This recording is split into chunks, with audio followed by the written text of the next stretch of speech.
Hello friends, welcome to my YouTube channel. So today in this video, I am going to show you how to enable USB debugging on this device. So to enable USB debugging, first of all, we need to enable the developer options on this device. For this, simply go to the settings and scroll to bottom. Here you can see the option about phone and tap on this one. Now here you can see the option software information, tap on this one. So here you can see the build number. Just tap on 7 times on the build number.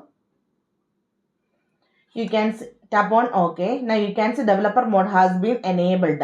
If you go back to the main settings page, just again scroll down. Here you can see the option developer options.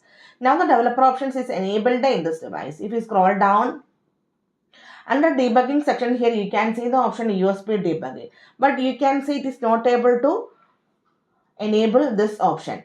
So let me show you how to fix this one. For this, I simply go to the settings and tap on the option security and privacy.